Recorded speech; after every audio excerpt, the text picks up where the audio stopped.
ईश्वर प्रभु के नाम में हमारे सभी मसीह भाई बहनों को जय मसीह की।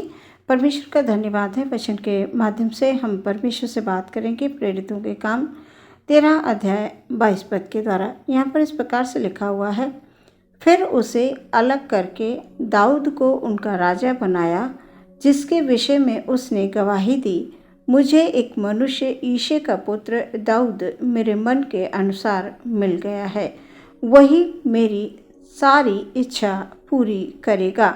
सुंदर वचन के लिए परमेश्वर का धन्यवाद। दाऊद के विषय परमेश्वर कहते हैं, ये मेरे मन के अनुसार है। मैं जिसे ढूंढ रहा था वो मुझे मिल गया है। प्रियो, आप जानते हैं कि परमेश्वर की दृष्टि सदैव हम सब पर रहती है। यदि आज आप परमेश्वर की इच्छा के अनुसार चलते हैं तो अवश्य ही परमेश्वर आपको चुनकर एक विशेष स्थान देंगे जो परमेश्वर की इच्छा के अनुसार होगा। परमेश्वर की ओर से आपके जीवन की सबसे उत्तम आशीषों में होगी। बस प्रियो, हमें ये ध्यान रखना अवश्य है कि मेरे परमेश्वर को क्या भाता है, वो किन बातों से प्रसन्न होता है। परमेश्वर को जिसका चाल चलन भाता है प्रियो, सच में परमेश्वर उसे उच्च उच्च स्थानों पर बिठाते हैं।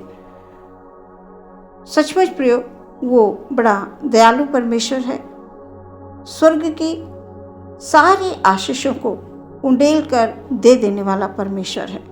दाऊद के विषय में हम पढ़ते हैं, उसके जीवन में एक पाप आ गया और जब वो पाप आया तो दाऊद ने पश्चाताप कर लिया, और जब पश्चाताप किया सच्चे मन से तो परमेश्वर ने उसे क्षमा भी किया। वो कहता है, हे प्रभु, अपनी आत्मा को मुझसे अलग ना कर। आप जानते हैं प्रियो, जब पवित्र आत्मा हमारे जीवन में काम करता है, सच में हम संसार की तमाम बुराइयों से दूर रहते हैं।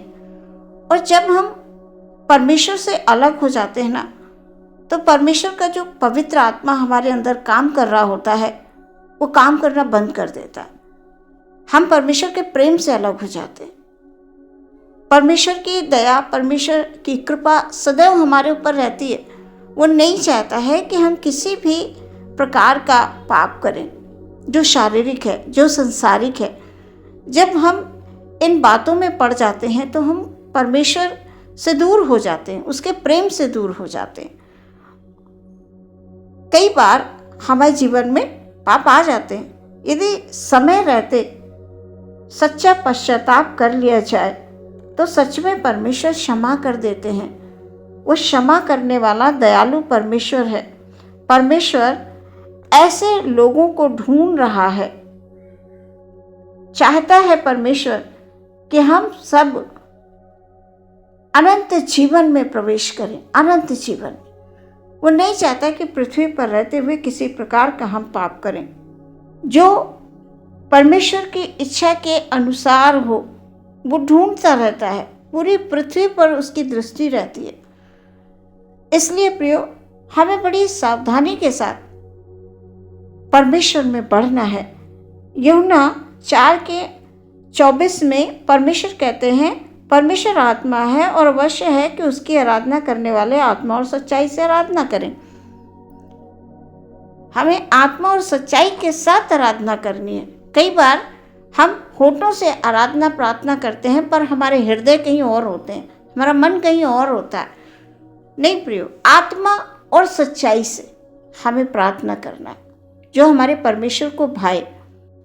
सच में प्रियो, परमेश्वर के आज्ञाओं का पालन करने तथा उसके डर और भय में चलने वालों से परमेश्वर अति प्रसन्न रहता है। अपने मन में कभी भी ऐसा नहीं सोचना चाहिए कि परमेश्वर हमसे प्रेम नहीं करते या परमेश्वर हमारी प्रार्थनाओं को नहीं सुनते। कई बार हम अपने अंदर की कमियों को ही देखते रहते हैं कि मैं ऐसा हूँ, मैं ऐसी हूँ, मैं नहीं कर सकता, मैं नहीं कर सकती। बहुत सारे मन में गलत विचार हमारे आते हैं प्रियो। पर हमें उन विचारों में नहीं जाना है, हमें परमेश्वर के वचनों पर ध्यान करना है कि हमारा परमेश्वर हमसे क्या कहता है। प्रियो, आप बहुत अच्छे हैं, परमेश्वर आपसे बहुत प्यार करते हैं। जैसे दाऊद को एक साधारण से चरवाहे से राजा बना दिया, तो आपको क्यों नहीं, वो आपको भी अपने कामों के लिए इस्तेमाल करेगा। वही परमेश्वर आज भी है, वो बदला नहीं है। विश्वास रखें, निरंतर प्रार्थना करें, परमेश्वर के निकट रहें। परमेश्वर के तमाम आशीषों को प्राप्त करने के लिए प्रियो, परमेश्वर के निकट रहना बहुत आवश्यक है। आत्मा और सच्चाई से प्रार्थना करना बहुत आवश्यक है। हमारा परमेश्वर शांति देने वाला परमेश्वर है, आशीष देने वाला परमेश्वर है, अनंत जीवन की ओर ले जाने वाला परमेश्वर है। परमेश्वर जिनसे प्रसन्न होते हैं उन्हें अलग करके उनके लिए एक विशेष स्थान ठहराते हैं प्रियो। इसलिए किसी भी बात की कतई चिंता ना करें। परमेश्वर की दृष्टि आप पर है और सदैव आप पर लगी रहेगी। आपके जीवन में परमेश्वर अवश्य ही एक अद्भुत गवाही को लेकर आएंगे। आपके लिए परमेश्वर ने एक अलग स्थान रखा हुआ है। बस आप परमेश्वर पर विश्वास रखें और निरंतर प्रार्थना करते रहें। परमेश्वर आपको बहुत सारी आशीष देंगे। आमीन। हम प्रार्थना करेंगे। सर्वशक्तिमान परमेश्वर की जय हो, तारीफ हो परमेश्वर की। Hallelujah, hallelujah, hallelujah. स्वर्ग और पृथ्वी का सारा अधिकार रखने वाले परमेश्वर तेरी जय हो प्रभु। हालेलुया।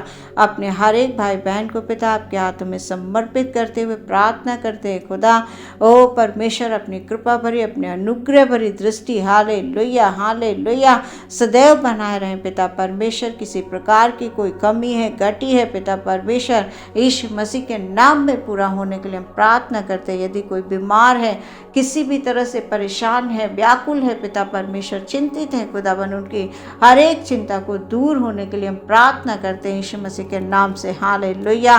बीमारी पर प्रभु यीशु आपके लहू को लगा देने के लिए हम प्रार्थना करते हैं, क्योंकि आप चंगा करने वाले परमेश्वर हैं। हालेलुया। यीशु के लहू में सामर्थ है, यीशु के लहू में शक्ति है। Hallelujah, hallelujah. यीशु मसीह के नाम में छुटकारा है। यीशु मसीह के नाम से सारे बंधन तोड़ दिए जाते हैं। Hallelujah, hallelujah. यीशु मसीह धन्य है। हालेलुया, जो हर दिन प्रतिदिन हमारा बोझ उठाता। हालेलुया। प्रभु आपका धन्यवाद है सच्चे प्रेम के लिए परमेश्वर। एक एक भाई को, एक एक बहन को प्रभु, उनके परिवारों पर, उनके बच्चे बड़े बुजुर्गों पर, सब पर प्रभु जी आपकी दया, आपकी कृपा जैसे आज तक बनी रहे प्रभु, आगे भी बनी रहेगी। Hallelujah, hallelujah. सारा आदर, सारा महिमा आपको देते हुए प्रार्थना यीशु के नाम से मांग लेते हैं। सुने ग्रहण करें पिता। आमीन।